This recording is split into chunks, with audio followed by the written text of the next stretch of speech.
Peter Boghossian, James Lindsay. I don't want to necessarily paint this as a James Lindsay position, but I do know that Peter Boghossian believes that intersectional feminism is basically a religion. Some people have challenged him. They've said, yes, but there is no God within the religion of social justice. And he says there's no God within Buddhism. Is Buddhism a religion? Of course there are religions that don't have gods. Here we have a story, and don't worry, it'll make sense.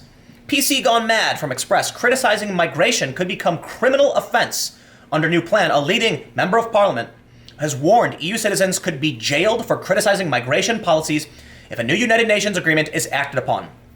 Why do I bring up social justice as a religion? Because religion has often been wielded by those in power to manipulate the masses. It has. And now we can see just that. They want migration. Okay, make it illegal to criticize. It's not an issue of free speech, it's hate speech because you're targeting a protected class. Thus, hate speech laws will literally prevent you from criticizing politicians. Now I'm going to go back to a video I made a little while ago about Laura Loomer. Laura Loomer was banned from Twitter because she criticized a politician. Now, granted, I think she said other things that Twitter was just itching for some reason. That's the reason they use, but it's rather disconcerting. When you learn, she tweeted at a politician, or she tweeted about a politician, and was banned for it. We can now see this. Don't like migration? That's a criminal offense. So this video, I want to talk about intersectionality as a religion, and I have some other issues that shows, in my opinion, intersectional feminism, the regressive left, and social justice is the new era religion that's being used to manipulate and control people. I'm not acting like it's a big conspiracy. It might actually be that these people believe these things. The United Nations Global Compact for Safe, Orderly, and Regular Migration seeks to make immigration a universal human right. MEP Marcel de Graaf said, I would like to say some words on the Global Compact on Migration. On the 10th and 11th of December, there will be an international congress in Marrakesh, Morocco. The participating countries are set to sign this agreement, and although this joint agreement is not binding, it is still meant to be the legal framework on which the participating countries commit themselves to build new legislation. One basic element of this new agreement is the extension of the definition of hate speech. The agreement wants to criminalize migration speech. Criticism of migration will become a criminal offense. Media outlets that give room to criticism of migration can be shut down. I'm sorry, Europe. I am sorry to those in Europe. And God bless the founding fathers for enshrining the First Amendment, and this is exactly why. Because people in power don't want you to be able to criticize them. They don't want you to be able to challenge their plans. That's why we're allowed to speak. We are allowed to speak in the United States, to express ourselves, to believe what we want to believe, to print what we want to print, and to a redress of grievances against the government. That is our First Amendment. And I am so thankful every day I live in a country where the government isn't allowed to do certain things. Because the government, I don't want to say the government, but power attracts power. Power coalesces. And absolute power tends to corrupt absolutely. And we can see it happening. They want migration. Okay, that's fine. Present your plan. Uh-oh, there's criticism. Think about all the politicians who are rising up in the EU, who are critical of migration. They would not be allowed to run. That would be a criminal offense. And there's one way you stop the populists. You just make it illegal for them to speak. This is fighting hate speech, which you know is a core tenet in the Church of Intersectionality. Privilege is the new sin, and there is nothing you can do about it. The rules make no sense because you're only expected to bow before these people. Let's look at the controversy I brought up several times in my main channel's video today and a video here a little while ago. Womixn, W-O-M-X-N, is supposed to be a word for women that's inclusive. However, it's also racist. It's both racist and inclusive. Confused? Right. There's not supposed to be a correct way to address the problem other than to bow before the priests in the Church of Intersectionality.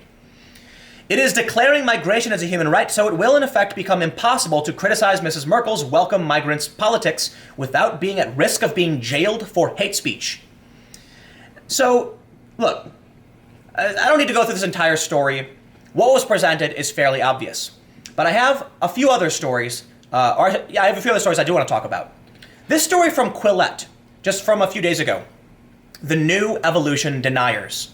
And this, to me, shows an example of how the evangelical right, which was very powerful in the 90s and 2000s, has all but waned. They're not very relevant anymore. Sure, they exist. They're still brought up in conversations. You know, I was watching Fox News last week, and Fox News literally had a segment on denying evolution, and my eyes rolled so hard that they were going to burst from my skull. They actually had a pastor come on and say evolution, oh, it's nothing, the word of God, we have evidence now, and it's just, Okay, chill. What year is it? Why are you still doing this? It is the left that is predominantly now denying evolution. They say, evolutionary biology has always been controversial. Not controversial among biologists, but controversial among the general public. This is largely because Darwin's theory directly contradicted the supernatural accounts of human origins rooted in the religious tradition and replaced them with fully natural ones. The philosopher Daniel Dennett has described evolution as a sort of universal acid that eats through just about every traditional concept and leaves in its wake a revolutionized worldview, with most of the old landmarks still recognizable but transformed in fundamental ways. Fearing this corrosive idea, opposition in the US to evolution mainly came from right-wing evangelical Christians who believed God created life in its present form, as described in Genesis. I would actually summarize this by saying, you have an ideology. You have a belief that you believe is true. What happens is, as I've explained to some people, is it's like a Jenga tower. Let's say you take a regressive leftist, an intersectional feminist. You take a regular person before they're indoctrinated. They're on the ground. Let's say this is the ground. And you introduce them to feminism. You've just laid the first row of Jenga blocks. You build upon that all these other ideas of postmodernism, things like privilege and sin and LGBT rights, all of these things that slowly get interlaced in this idea of intersectionality. At the bottom of that, you have the idea of the blank slate theory. That is a theory that, according to this article, is debunked, where all humans' brains are just inherently blank and they're developed by society over time. When in reality, we do know that men and women do have inherent differences. That's factually true, and it's seen across all mammalian species and other animals. What happens then? If you tell someone everything is a social construct, but the social construct is the beginning of the tower, you pull out that block, the tower crashes. Therefore, the only response to these people is to resist by any means necessary. The same is true for the religious right. If they believe that, Adam and Eve and all that stuff, then evolution challenges their idea. Though, for the most part, the church has evolved on their position on evolution. And I think there's been some Christians have said that evolution explains how God created, all life, that it was a gradual process, and doesn't explain, the why or whatever. The point is, for anybody whose ideology is built upon a beginning chapter, damaging that ideology through science will cause them great strife and cause their entire worldview to collapse. Thus, they will resist it by any means necessary.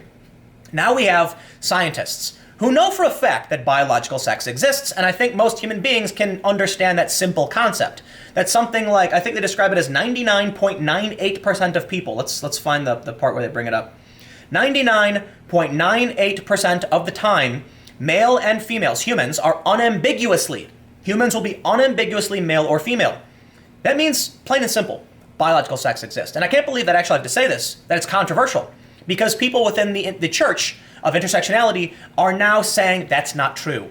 On television, you have a professor debating Jordan Peterson saying, it is just not true that biological sex exists, and I'm a historian of medicine, I can unpack that for you. No, it is true. You know why? Because what makes someone male or female is a combination of things. And they describe they described it in this article, that there's a bunch of different things that make up whether or not someone will be male or female. That doesn't mean sex is a spectrum. Just like there are a bunch of different things that determine whether or not you will grow a hand, and sometimes people have deformed hands. That doesn't mean that hands don't fundamentally exist. They do. You can look at an individual, for the most part, and determine whether or not they are male or female, most of the time, less so than the actual percentage. So they say male or female exists in 99.98% of people. But some people are tall, some people are short, some people are big, some people are small, and there is nuance. There is a spectrum in general humanity. But we do know for a fact that 99.98% of people are unambiguously male or female. I don't want to deviate too far from the core tenet, that the general idea is, we can see here, this is the government in the EU using the idea of intersectionality, protecting human rights, as a means to get what they want and stop any criticism. It's very similar to the political power wielded by the churches. We can then see the denial of science by the left, and the right not so much so. And the last thing I want to present to you that shows to you exactly why this is a religion and is all about controlling people and not about core values. Think about their idea of the blank slate.